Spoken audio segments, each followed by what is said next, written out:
Responsibility is a decision. It's an action. Responsibility is defined by the choices you made. And being responsible is a commitment not only towards yourself but towards others, because the decisions you make define your actions, and your actions are driven by the visions that you have.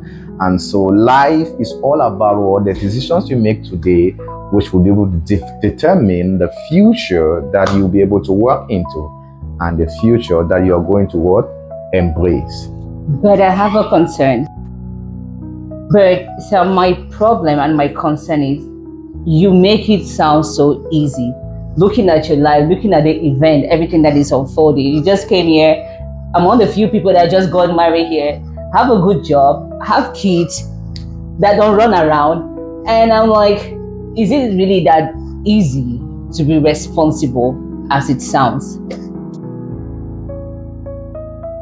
The word responsibility is one of those words that just keeps us awake, keeps us bothered, makes every feeling that we have.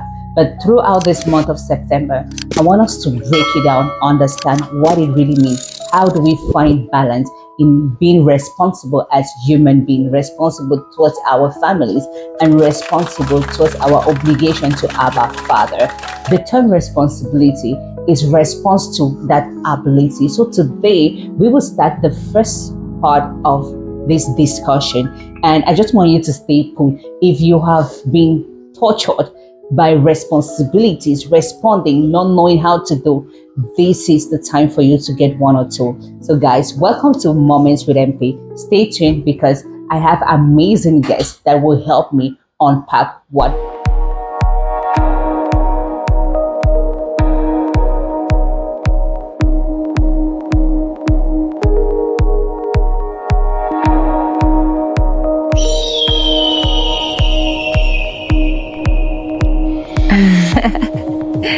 I see you.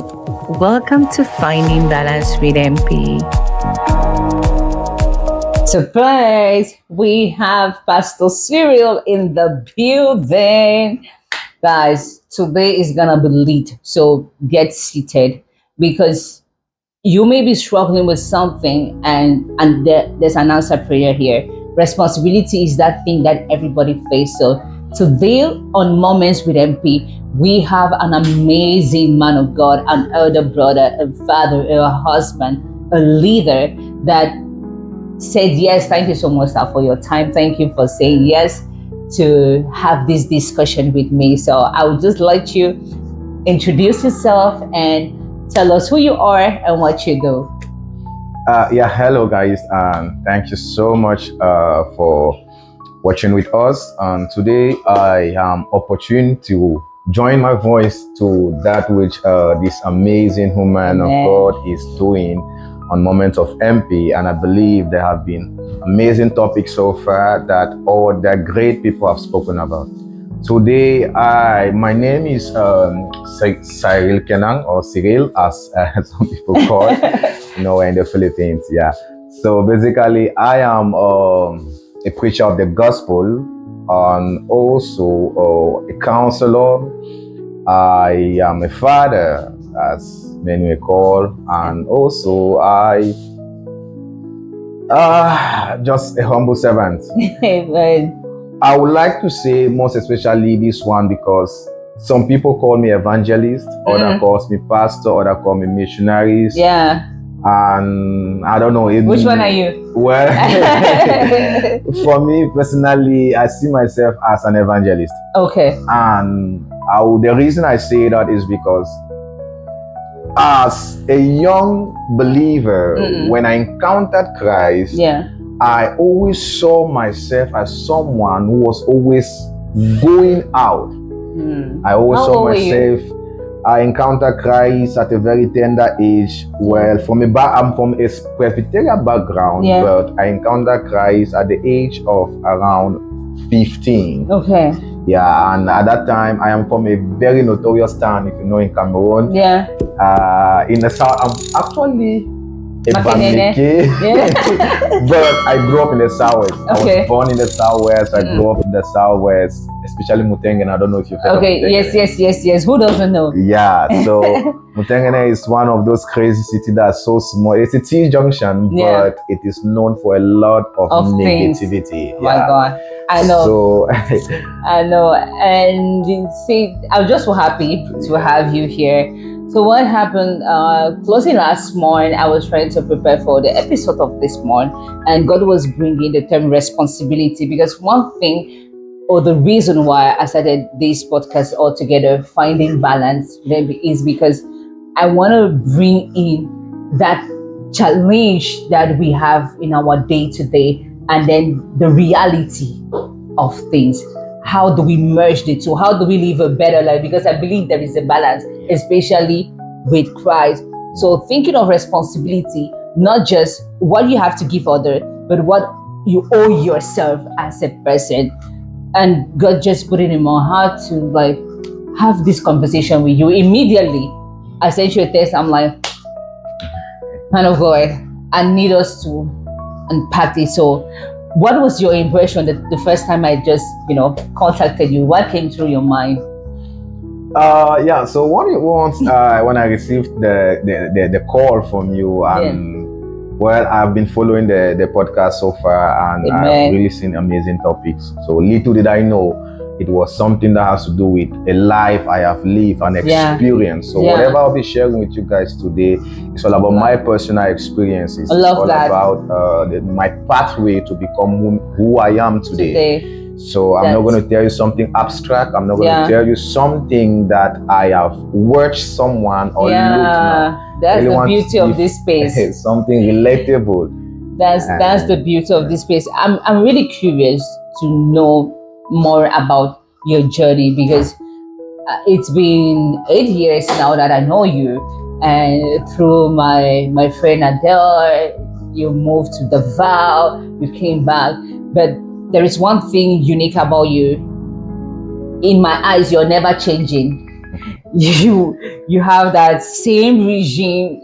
This is 8 years, almost a decade that I've been observing you. You have that same regime, morning, afternoon, night, when you were not even married, when you were single, and now that you're married, like they were not okay before and now. And I'm interested. Tell us about your journey. How were you introduced to responsibility? How is it for you? Yeah, so for me, at a very young age, I am one person who I learned independence.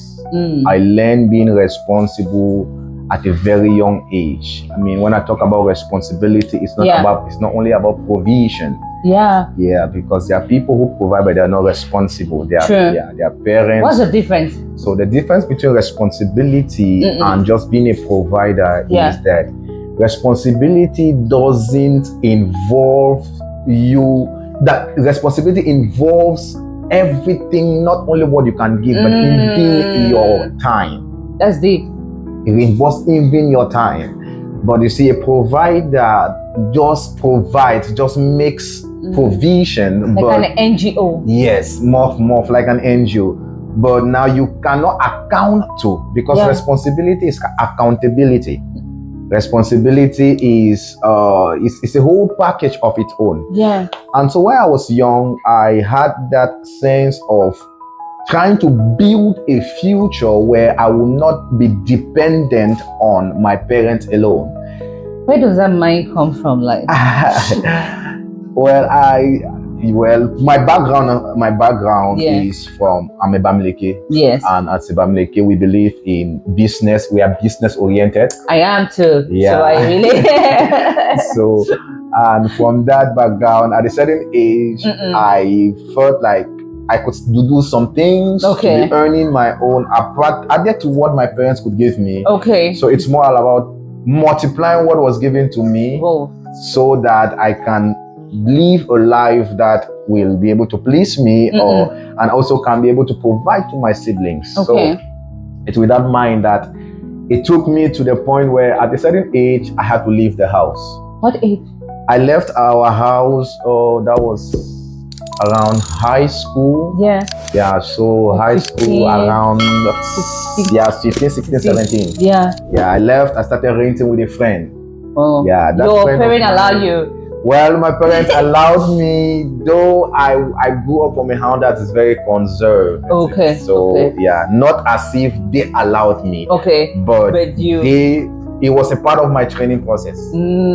So I had to come back home every day just to make sure they see me that I'm okay. Okay, But I had to live on my own. Yeah, it was. I mean, we had it's our personal house. We're not renting, so I had my. Are you the firstborn? Let me just.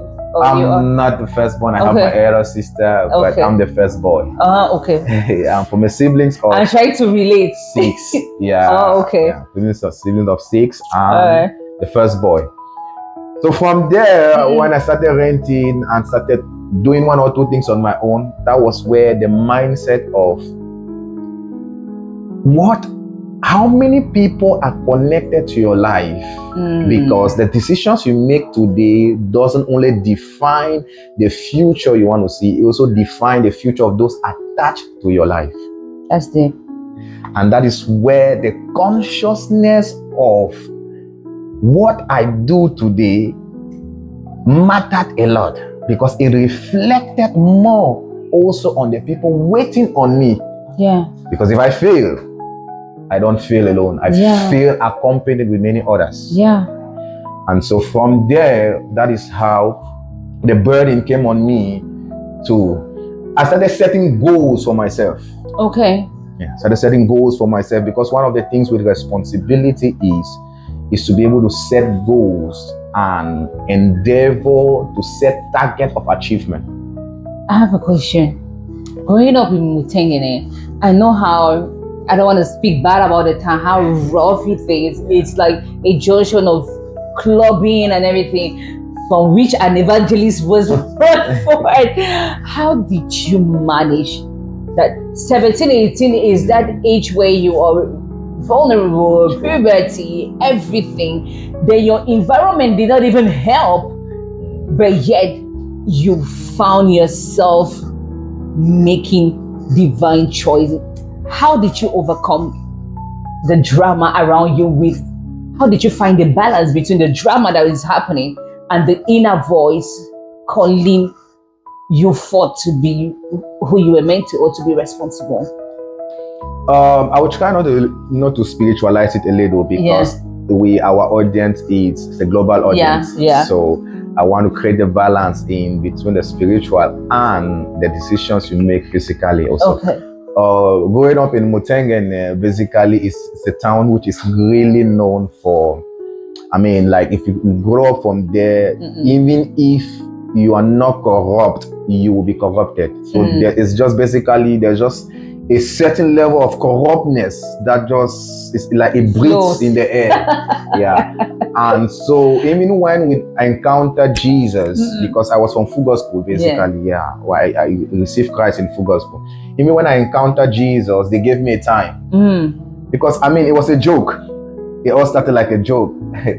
I had a friend of mine who got mad because of marijuana. I mean, they were, I think, though I don't want to spiritualize it, but to a certain, we can't do without. Yes, to a certain extent, I would say there are people who God also divinely covered. Yes. So I think I'm one of those in my city, because I will sit with friends who smoke marijuana and I never did. Yeah.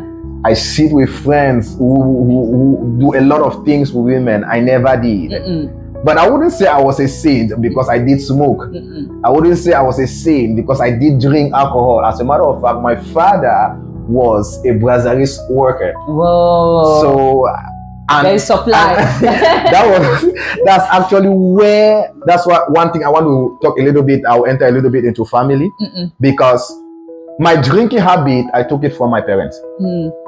Yes, I took it from my parents. My father used to come back every day. When he comes back, he'll come back with a crate of beer and all that. And him and his wife, they have that competition of drinking. And my choice of drinking also was from them. I started drinking Transfer Sport because that was their choice. And so you see how some of the decisions you make influences people around you. Yes.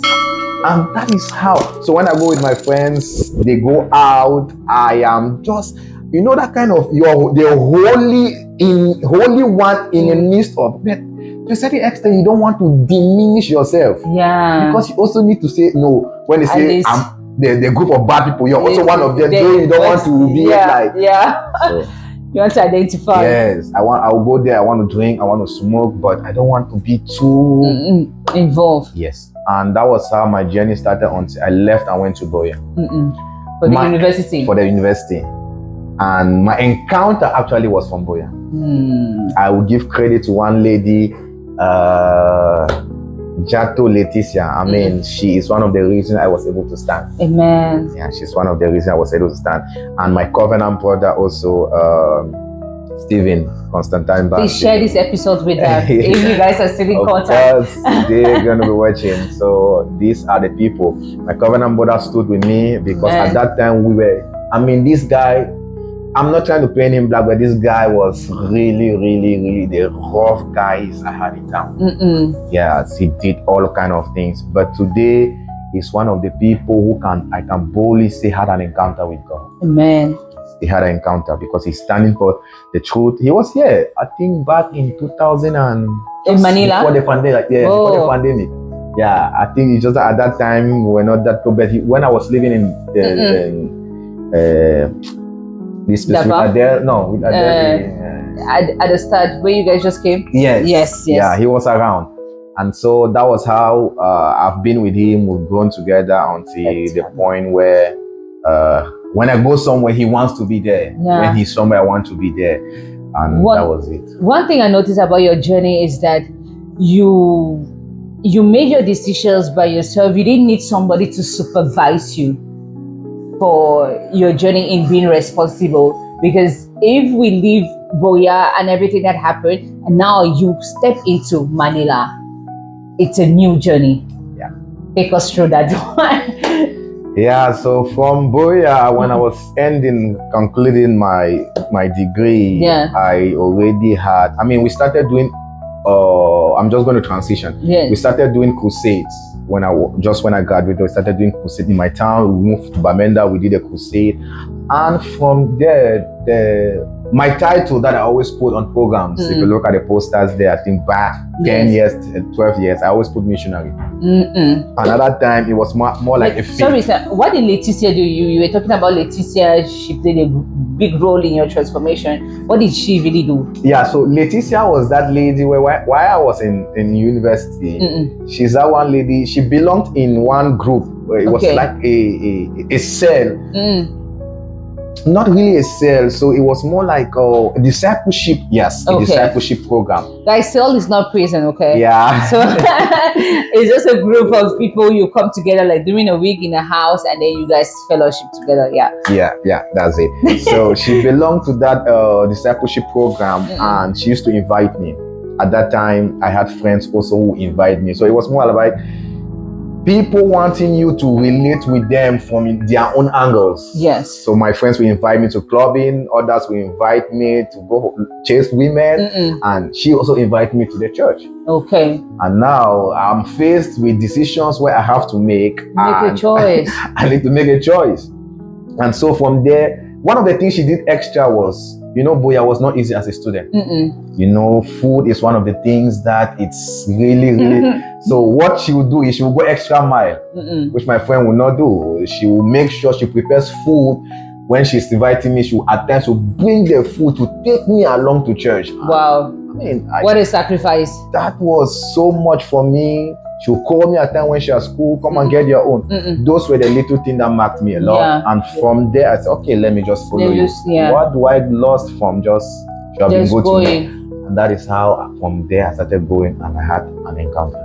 That's amazing. I want to put myself at the position of someone listening to us right now, because now that had passed, you took decisions, you've made choices, you've built your life on a solid rock, you've see the way you bring up your kids, yourself, and all of that aspect, why should I be responsible?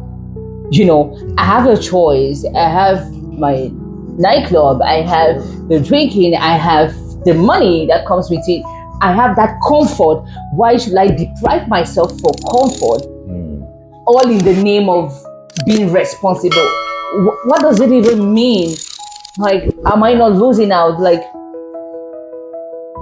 Yeah, we're living in a generation where people want to identify for status. People want to Yeah. identify because they feel like it's a trend.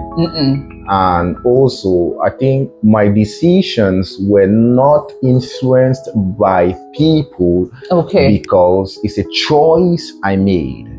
And the choice I made was first for myself, because I thought of it like, what legacy do I want to leave?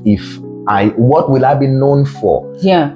So those are some of the things that made me. I set target, like I said from the beginning. I set target for myself. I told myself by this time I should get married. By this time, so it didn't happen. Your life is not happening by mistake.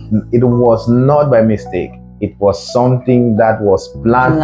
And every time I'm getting towards that time where I feel like I've not yet achieved this thing, it means I have to be able to multiply my effort.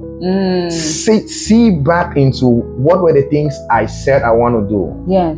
How far I am. So I need to be able to have a track record and look back and see how far.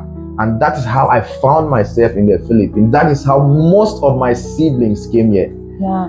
Because now I'm seeing you taking responsibility for this thing. Didn't you feel like my dad had to do this for me?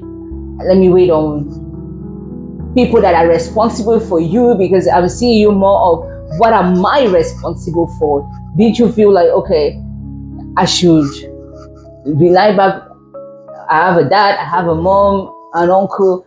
What made you to, or what advice can you give to someone that is limiting his stepping out, owning an action into a family member, a brother, someone that they are waiting on to? Well, again, when you hope on people, you wait on people, you only delay what you could fulfill, because each and every one of us has been given a certain level of accountability. Each and every one of us, we have been given a certain level of responsibility. Each and every one of us, God has deposited something in you. And so the failure of my parents only becomes my failure when I take no action. So if I'm depending on somebody or depending on my parents to do something, see, if I don't become what I'm supposed to become, it's not because my parents didn't help me to become. True. It's because I didn't make a decision to become that thing.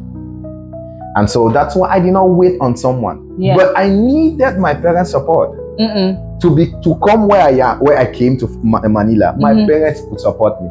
But you see, nobody will support you when there's no step. And that's one thing also with the responsibility. It begins with you taking a step. The future you will create, or the future, it's not something that you will encounter, or it's not something you will find. The future begins with a step you take day by day. You create that. Can you say that again? I'm going to put it this way. Yes. First, I'll define it in two aspects. The future is, from the bigger aspect, the future is, it's what is this. It's the product of the scriptures, that what you have encountered, believed, received, then you can now what? Conceive it to become your reality. Now, from the general perspective, the future is that expectation that you don't wait for, but you build day by day by the decisions you make, by the risk you take, and by the choices you make today. You cannot play safe. You can't play safe, because the future don't wait for you. You create the future you want to future in. So guys, don't follow your friends, please. because you're accountable for your life by yourself. Very And it's true. not just you, your kids. Like, be disciplined, not just for you. If you're a thief, don't just steal because you need something now. That spirit gets inside of you, and you see your kids doing the same thing. You're creating a new pattern based on your decision. True. That's so deep, and I really want to appreciate you at this point for everything you've shared. I don't know if there's another aspect of coming up, being responsible of what you've lived that you want to, give out to somebody that is listening right now. I'll look at it again from this other angle of responsibility. Yeah. I've talked so much about responsibility towards others. Yes. Now, I want to talk a little bit on responsibility towards self. Yes. You see, responsibility towards self has to do with the little things you do. Most of the times, when you live with people, how do you know their life is just by the little time you spend with them? For example, you came to my house, yes, and you eat, and the next thing you do is you just carry the plate and then you just go and put it there. And I mean, those little things. True. For me, it's not like you're obliged to do it. Yes, it's just that's spontaneous. Yes, that's I just go and let me try to make the first step. Like, let me just try to clean it. They tell them that, no, it's okay, just do. It speaks a lot on how responsible you are. You wake up in the morning and people are trying to do one or two things. You look at the house, it's dirty, and you just like, I don't know what I can do. You shouldn't be told. Yeah, there are certain things that it should just be kicking. Yeah, because it is. When it's already a flow from you, you don't wait people to tell you what to do. Yes, it just. So those are some of the things when it comes to responsibility to oneself. You are also responsible to take care of your own self, your body. True. You're responsible. True. You see, as a child, your parents will be the one to caution you. As a child, your parents will be the one to tell you what to wear, what to sleep not at do. This time. Yes, sleep at this time, wake up, eat. At a certain level, nobody is going to be working behind you. Yep. Your mental health also it depends on what the informations that you take inside. Because, you see, your mental health can only be triggered by what you receive. Yeah. Because what you receive is a product of what?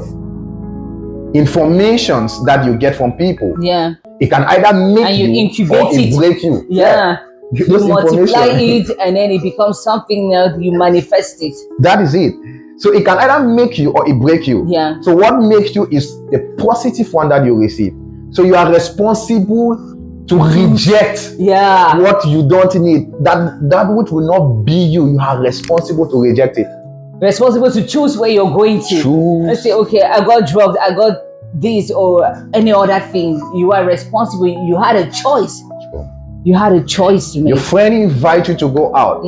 It is your decision. So now it began with an invitation, but it ends with a decision. Yes. Because if you go, it is not the invitation that took you out. It is your decision to go out. And so most of the times our decisions are what have defined our realities today. Yeah. I remember when I was going to the university, because my parents were based in Bamenda, I had to move to the university in Yaoundé. And everyone was against me going and living in Yaoundé by myself, a girl, because they told my mom, like, guess what? Give her 6 months, 8 months, she'll get pregnant. Say this one, she will get pregnant. Don't allow her to go and everything. So that pressure was there. But I told myself, it is my responsibility to play out my card differently, because I was that person that although I had my room and my key, I am not outside. My mom is not with me, but that sense of responsibility, I don't need someone. We get to that age where, come on, they shouldn't follow you up for little things you need to do. Yeah. They shouldn't follow you up for you to eat well. They shouldn't follow you up for you to do what you already know. be responsible, and you see life gets balanced. If there's nothing you're responsible for, they need to follow you, they always need to plead, you are still being a child. The moment you receive knowledge about something, immediately ignorance is gone. Once Yeah. ignorance is gone, responsibility, like responding to an ability, Yeah. like that's so. And I like the word you use, responding to an ability. You see, Yeah. each and every one of us has an ability. Yeah. It is your decision to respond to that ability or to stay dormant, but the ability is there. The ability is there. It's like breathing. God has made available oxygen, but you need to, there's that part of you that needs to take in, take out, although you don't do it consciously, but you need to respond. You need to respond. Do I take this? How do I make my decision?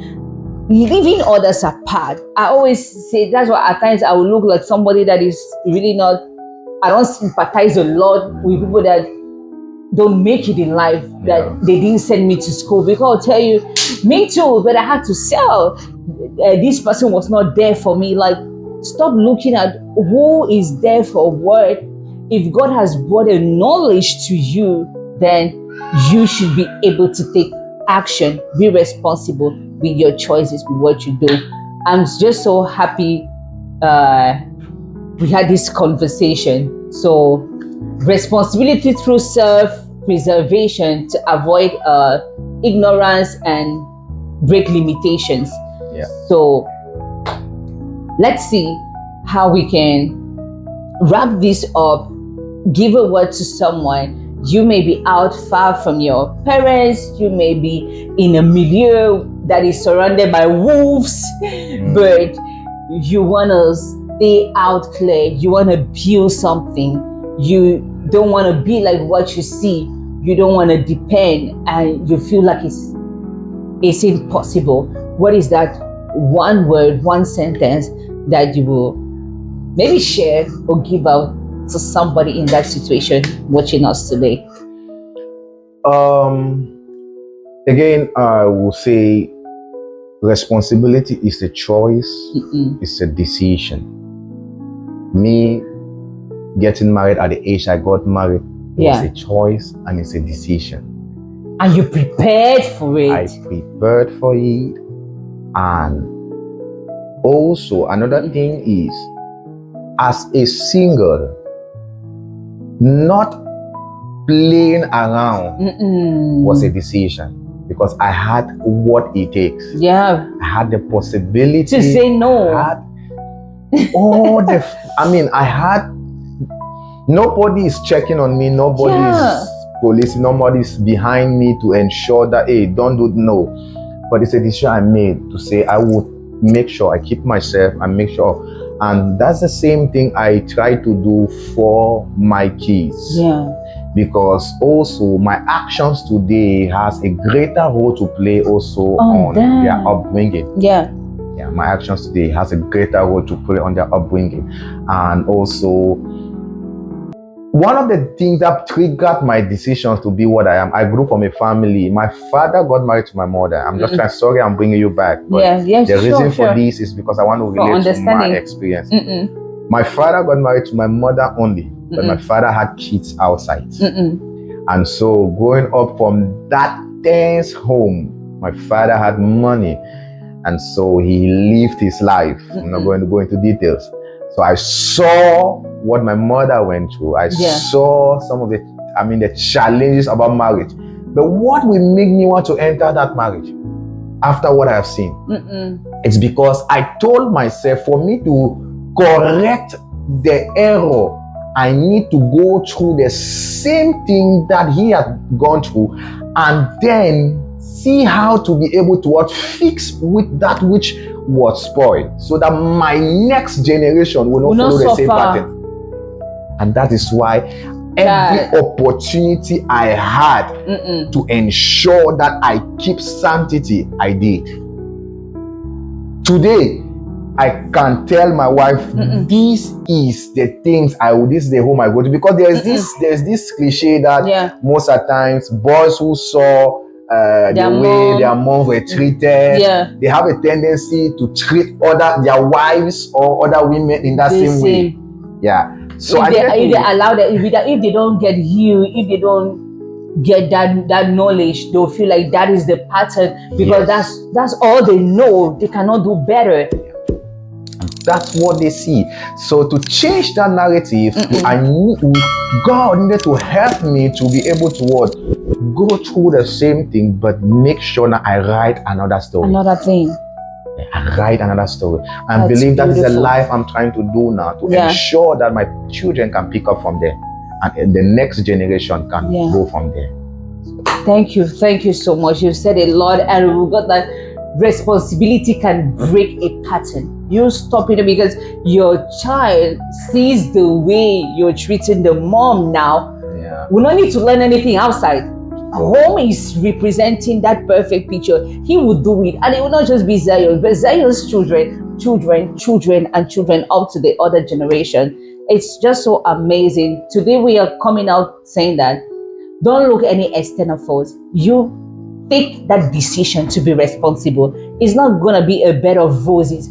No one gets anything from a bed of roses. So let's keep the childishness, okay? If you know you're supposed to do something right, you are not doing it, you're just being childish. It's not cute, it's not nice, it's not Gen Z, it's not pretty, Yeah. it's nasty. It has consequences because every decision you make have consequences. If you don't even make a decision, there is also a consequence for you That's not true. making that decision. So today's episode was just the part one, talking about self, and I'm just so delighted that you came and we had this discussion. And just wrapping it up, any last word? It was just so cool. So I'm so grateful that I was able to share this. I believe there's someone there who's going through the same experiences. Yeah. There's someone there who's also confused about some of their decisions in life. There's someone there who is in the place of indecision, because not taking a decision is taking a decision. Not taking a decision is a choice you've made. And so at this point in time, I just want to encourage you that it always begins with a step. It always begins with, don't look at the big picture. Start with the step you take, because that is what defines the next action. Not who is doing what, who is not doing what. Yeah. What are you doing? What are you not doing? That's awesome. Thank you so much. And whatever thing you're chasing, success, fame, or everything, know your first step is responsibility. True. Be responsible. You'll see how every other thing falls in place, and definitely you will find your balance. Thank you guys. Until next time, please subscribe, like, and comment. Let us know if you have questions. And ciao. Thank you.